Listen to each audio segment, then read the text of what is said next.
Hi, this is Dave. This is my response to the 2025 Americana tag from Americana Sam. Thanks, Sam, for putting this tag together. Question 1, favorite Americana album of 2024. That I'll choose Gillian Welch and David Rawlings, Woodland Studios. This is their first record of new material in almost 10 years. It's a wonderful record, has the trademark vocal harmonies and acoustic instrumentation. Some of my favorite songs on here: Empty Trainload of Sky, The Bells and the Birds, Hashtag, The Day the Mississippi Died, Here Stands a Woman. In addition to the music being fantastic, the sound quality of this record is amazing. This is recorded all analog at David Rawlings' studio. Great music, great sound quality, just a terrific all-around release from Gillian Welch and David Rawlings. Question 2, favorite Americana song of 2024. I'll go with America of Charlie Crockett's $10 Cowboy. It's a great record. It's an American travelogue. If you were traveling on the wrong side of the tracks with a cast of down on their luck characters. Terrific record, terrific song by Charlie Crockett. Question 3, favorite Americana song with a banjo. I will choose the cover of Wild Horses off Old and in the Way. In addition to being a great guitar player, Jerry Garcia is also a great banjo player. Old and in the Way. Favorite acoustic guitar player? That I'll go with Clarence White. Started off his career with the Kentucky Colonels.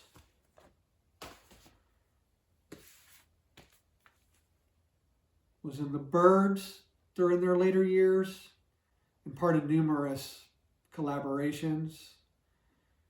Clarence White for my favorite acoustic guitar player. Question 5, Americana album you need to spin again.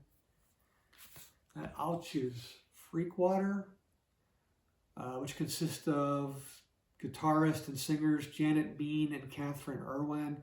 They were part of that mid-90s Chicago alt-country scene. Although they're associated with alt-country, they're a lot closer to the Carter family than they are to Uncle Tupelo. Very old-timey vocals. Some of my favorite songs on here: Good for Nothing, Sick, Sick, Sick, Cheap Watch, Dog Gone Wrong. I'm definitely going to spin Freakwater more often in 2025. Most listened to Americana artist of 2024. That's a toss-up to me between my two favorite Americana artists. Doug Sahm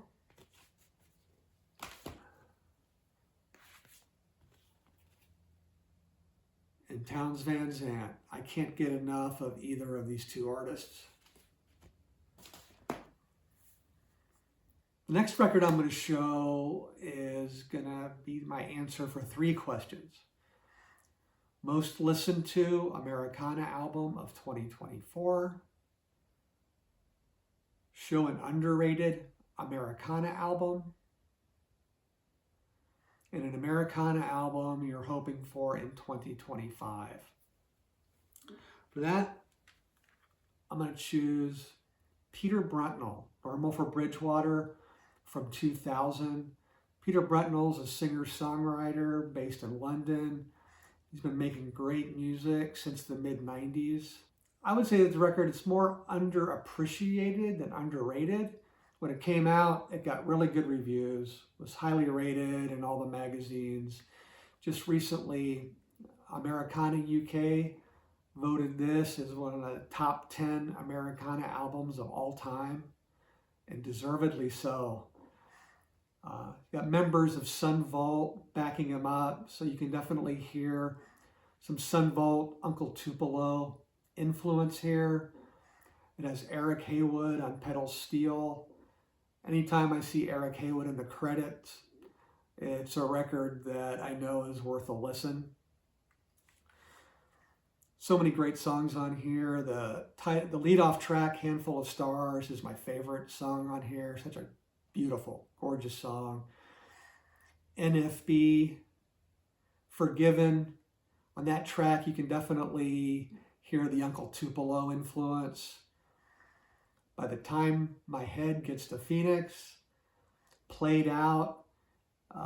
Peter Brutno re-recorded that song for a compilation record he did, and he recorded it as a duet with Sarah Joyce, aka Rumor.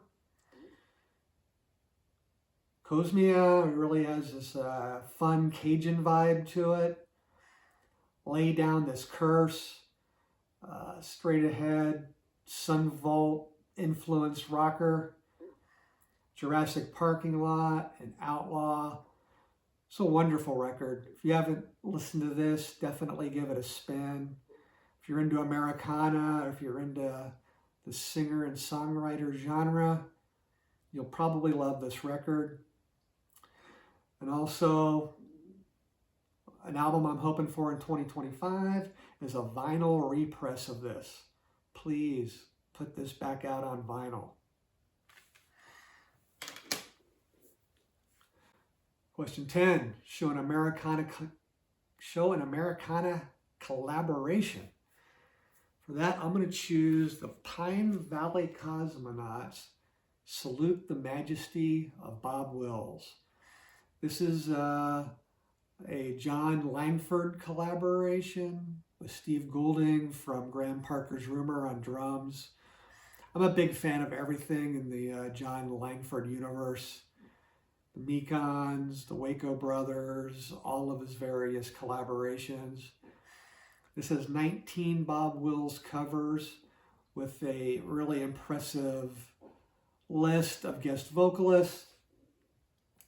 You got Jimmy Dale Gilmore, Kelly Hogan, Robbie Fulks, Jane Baxter Miller, Sally Timms, Nico Case, Alejandro Escovedo. Wonderful record, the Pine Valley Cosmonauts.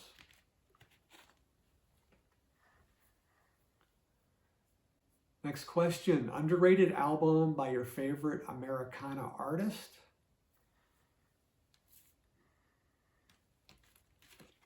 Choose Doug Sahm, Hell of a Spell. I've never met a Doug Sahm album I didn't like, but in his impressive discography, this is a record that wasn't rated really highly. It's a straightforward Texas blues and R&B. I think it's a little different sound because it doesn't have Augie Myers playing that Vox Continental, which is such an important part of the Doug Sahm sound. It's underrated, but a great record from Doug Sahm. Americana album cover with a suit. Only one option for this question for me, and that is the Flying Burrito Brothers, The Gilded Palace of Sin. The greatest suits in country music history. An Americana album cover with a beard. I'll choose Blaze Foley, sporting an impressive beard here. First heard about him as the subject of a song by Townes Van Zandt called Rex's Blues. He was also a subject of a song by Lucinda Williams. called Drunken Angel.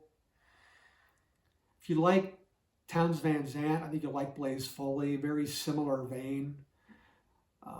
He kind of died a tragic death really young. He was protecting a friend of his from an assault and was killed. Check out Blaze Foley if you haven't had a chance.